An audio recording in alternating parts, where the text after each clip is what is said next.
Good morning. Here is the news at 10. First, the highlights. Governor Sanwo-Olu restates call for special status for Lagos State.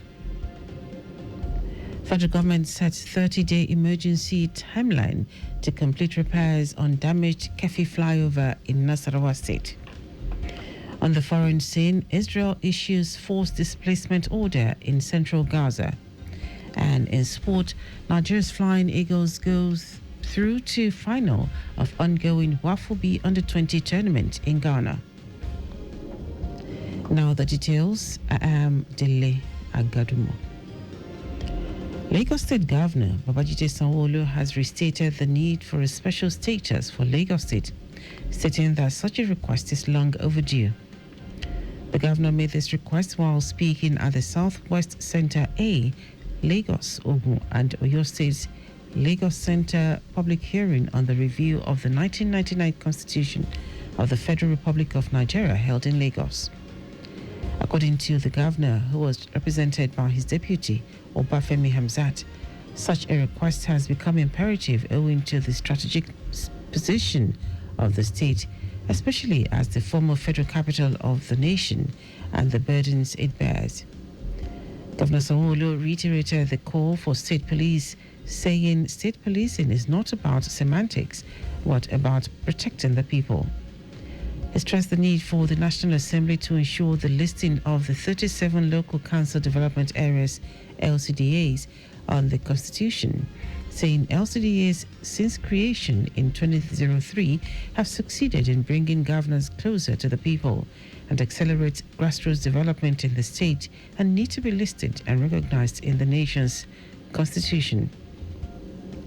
Sanwo-Olu noted that the public hearing is not just another chapter in the country's constitutional history, but a special and invaluable chance for the people of Lagos and the entire Southwest region to have a direct and meaningful say in shaping the nation's highest law. The governor reaffirmed that his government is fully committed to the principles of democracy, good governance, and the rule of law.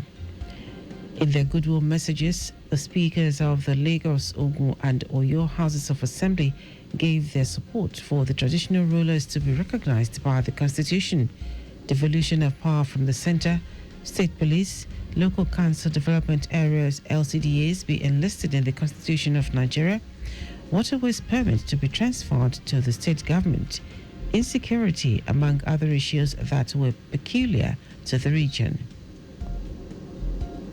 The Lagos State government has reiterated its commitment to continue to upgrade and build resilient drainage infrastructure to prevent flooding incidents across the state. Speaking with newsmen after an assessment tour to check the progress of work as regards the Lagos Island Regeneration Project, ongoing drainage projects at Onikoyi, Banana Island and Femi Pedro Avenue in Park View Estate, Commissioner for the Environment and Water Resources, Tokumbo Wahab, said when the urban regeneration project is completed, it will address the flooding issues in the whole of Lagos Island and environs. Wahab also checked ongoing projects, secondary collector drain lining around Gorodom Market, expressing satisfaction with the level of work that had been done. The commissioner and his team also checked two other locations, which are under Bridge Idumagbo and under the 3rd Mainland Bridge along Ojaoba Street off Adiniji-Adele Road, where enforcement had earlier been carried out, ordering traders that are back to vacate the areas immediately. He explained that the Idumagbo underbridge was cleared of illegal structures earlier in the year, but the traders were allowed to do their trading in a way that would not impede the flow and aesthetics of that area.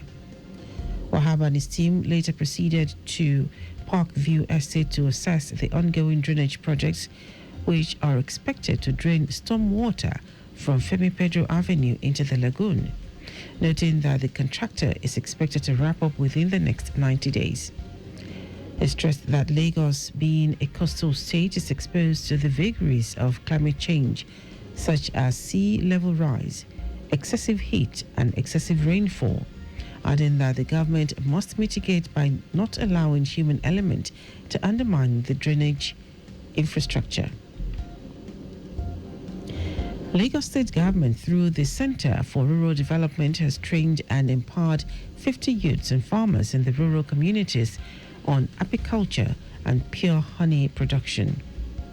Director of the agency, Musbao Balogun, said the program was put together to promote productive engagement of youths and explore sustainable alternative sources of income. Balogun expressed gratitude to Governor Babajide Sanwo-Olu for his passionate and unambiguous interest in the welfare of youths and farmers in the state. He advised the participants to be self-reliant, financially stable, contribute to the state's growth, domestic production, and rapid transformation of the state. Also speaking at the event, Chairman, All Farmers Association, Lagos State Chapter, Olufemi Oke, charged the participants to make good use of the opportunity of the new skills acquired during the training to enhance their production and marketing capabilities. The West African Examination Council has debunked a viral online news report suggesting that the West African Secondary School Certificate Examination 2025 has been cancelled. In a statement by WAEC's acting head, Public Affairs, Moyosola Adeshino, the examination body stated that the said examination had not been cancelled, stating that the spurious press statement being circulated did not emanate from the council. WAEC further stated that although the source of the information which spread on Saturday, July 19, could not be ascertained yet, it attributed the purported cancellation to a false claim being peddled by mischief makers bent on bringing the council to disrepute. The council stressed that all information from WAEC is disseminated via its official and verified social media handles, as well as accredited media platforms across the country, urging the council's stakeholders and the general public to disregard the said publication. Now to the rest of the stories. The federal government has announced a 30-day emergency timeline to complete repairs on the damaged Kefi flyover in Nasarawa State following the collapse of one of its beams caused by a collision with an overloaded truck. Minister of Works David Umahi, who led a team of engineers on an inspection tour of the site, said the incident occurred on Thursday, July 17, when a trailer transporting an excavator struck the flyover. Umahi said the federal government is treating this as an emergency and sourcing funds through an intervention window while awaiting full releases, as President Bola Tinubu has given a directive for immediate remedial work. The Kefi flyover forms part of a critical transport corridor connecting the Federal Capital Territory to Nasarawa and other parts of the North Central region. The ministry assured that it would work closely with the contractor and stakeholders to ensure a swift and safe reconstruction process. The Nigerian Medical Association, NMA, has warned that it will ground medical services nationwide if the government fails to meet its demand, as the 21-day ultimatum it issued to the federal government draws to a close on July 23. NMA President Bala Audu, who confirmed this, said the association is prepared to take decisive action should the government fail to respond adequately to its demand. Audu stressed that the association's demands are critical to the survival of Nigeria's healthcare system and the welfare of medical professionals across the country.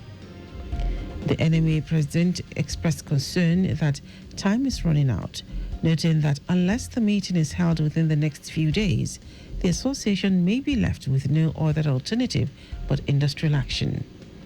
It will be recalled that the NMA had on July 2 issued an ultimatum in protest against a circular from the National Salaries, Incomes and Wages Commission on revised allowances for medical and dental officers in the Federal Public Service, which the doctors kicked against for violating prior agreements. Now to foreign news. The Israeli military has killed at least 67 people waiting for UN aid lorries in northern Gaza. The UN World Food Programme said its 25-truck convoy encountered massive crowd of hungry civilians which came under fire soon after it crossed from Israel and cleared checkpoints. The Israel Defense Forces IDF said that it had fired warning shots to remove an immediate threat while disputing the number of reported deaths.